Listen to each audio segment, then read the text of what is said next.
চেষ্টা করবে। ক্ষমতায় গিয়ে তারা অর্ডার করবে বেলা 1টার সময় সমস্ত কোর্ট কাছারি আদালত শিক্ষা প্রতিষ্ঠান কল কারখানা সব বন্ধ হবে আধা ঘন্টার জন্য। জোহরের নামাজ আর দুপুরের খানার বিরতি, নামাজ শেষ আবার কাজ করতে আসো। নামাজ বাধ্যতামূলক। নামাজ যদি বাধ্যতামূলক হয় তাহলে তার সুফল কি?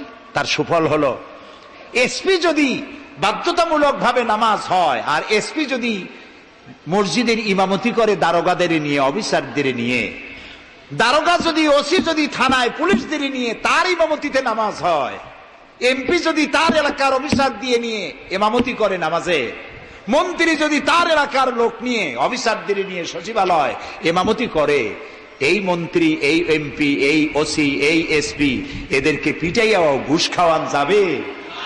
যাবে না। যে বিশ্ববিদ্যালয়ের ভাইস চ্যান্সেলর নামাজ বাধ্যতামূলক হওয়ার কারণে মসজিদের ইমামতি করবেন, শিক্ষক শিক্ষয়িত্রী ছাত্র ছাত্রী 5 ওয়াক্ত নামাজ যে বিশ্ববিদ্যালয় জামাতে আদায় করবে, ওরা কি মাস্তান, গুন্ডা, সাদাবাজ হবে? হতে পারে না। এই জন্য সরকারের প্রথম দায়িত্ব হবে, কে বলতেছেন? কার কথা শোনাইতেছি? প্রথম দায়িত্ব হচ্ছে নামাজ প্রতিষ্ঠা করো। 2 নম্বরে যাকাত আদায় করো। 2 নম্বরে কি? যাকাত আদায় করো। এই যাকাত গভর্নমেন্ট আদায় করবে। আল্লাহর কায়দাটা কি দেখেন, এর মধ্যে সিগনিফিকেন্স কি? গভর্নমেন্ট আদায় করবে কেন? আমরা দিলে হবে না কেন? আমরা দিলেও হবে যদি ইসলামী সরকার না থাকে। ইসলামী সরকার হলে অর্থাৎ আল্লাহর বিধান কায়েম হলে যাকাত কালেকশন করবে গভর্নমেন্ট। এখানে একটা সাইকোলজিক্যাল ব্যাপার আছে। আমি যদি অধ্যক্ষ রশিদ খান সাহেবের কাছে আমি বলি যে আমি গরিব মানুষ, আমার কিছু সাহায্য করেন, উনি যদি আমাকে সাহায্য দেন যাকাত থেকে অথবা কোনো দয়া করে কিছু পয়সা দেন, চিরটাকাল ওনাকে দেখলে পরে আমার মাথাটা একটু নত হয়ে যেতে পারে। আল্লাহ চান না তার কোন বান্দার মাথা আর একটা গোলামের সামনে নত হোক। সেই জন্য আল্লাহ চান সরকারের কাছ থেকে নাও, তোমার মাথা উঁচু থাকুক। সুবহানাল্লাহ কইতে ইচ্ছা করে না? এ মাথার অনেক দাম। যেখানে সেখানে সেজদা দিয়েন না, পীর বুজুর্গ দেখলেই পায়ের উপরে পড়ে যায়েন না। কদম বসি করতে ইচ্ছা করে করেন, আমি বাধা দেব না, কিন্তু মাথাটা নিচু করেন না। মাথাটা আল্লাহ ছাড়া কারো সামনে নত হতে পারে না। এই মাথার অনেক দাম। আপনার বডি চেনাই যাবে না যদি মাথা না থাকে। আপনার মা অথবা স্ত্রী ছাড়া মস্তকবিহীন বডি চেনা কঠিন। এটা বডির আইডেন্টিটি। এই জন্য দেখবেন পৃথিবীর সমস্ত প্রাণী খাবারের সময় রুজির উপরে, রিজিকের উপরে মুখ লাগাইয়া খায়। গরু, বাছুর, মুরগি, হাঁস, হাতি, বাঘ, ভল্লুক, ময়না, টিয়া সব খাবারের উপরে মুখ লাগাইয়া খায়। কেবলমাত্র মানুষ খাবারের সময় খাবারটা মাখাইয়া মাথা উঁচু থাকে এখানে দেয়।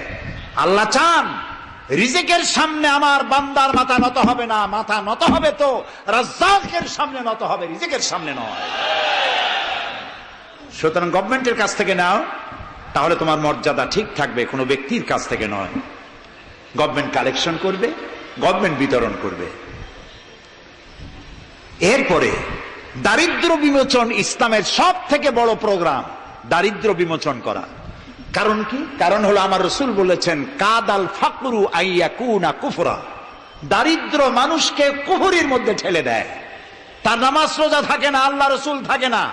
দরিদ্রের ধর্ম একখানা রুটি, সে তখন পূর্ণিমার চাঁদকে রুটির মতো দেখে। আছে না একটা কবিতা এরকম, পূর্ণিমার চাঁদ যেন ঝলসানো রুটি। তখন তার ধর্ম হয়ে যায় এটা। এই জন্য রাসূলুল্লাহ বলেছেন, কাদাল ফাকরু আইয়াকুনা কুফরা। রাসূলুল্লাহর একটা ব্যাংক ছিল, সেই ব্যাংকের নাম ছিল বাইতুল মাল। এই বাইতুল মাল ব্যাংক যেদিন তিনি এর ইনঅগ্রাল সেশন, উদ্বোধনী দিন, আমাদের ব্যাংকগুলি উদ্বোধন করার সময় কত শামিয়ানা, গেট, তোরণ ইত্যাদি করা হয়। রাসূলুল্লাহর ব্যাংক উদ্বোধন করা হলো মসজিদে নববীর ভিতরে। খেজুর গাছের খুঁটি আর খেজুর গাছ, উটের পশম, খেজুর গাছের পাতার মাটি, এই দিয়া ছাদ। উপরে যদি বৃষ্টি হয় আধা ঘন্টা, নিচে বৃষ্টি পড়ে 1.5 ঘন্টা, পাতার ট্যাপট্যাপানি।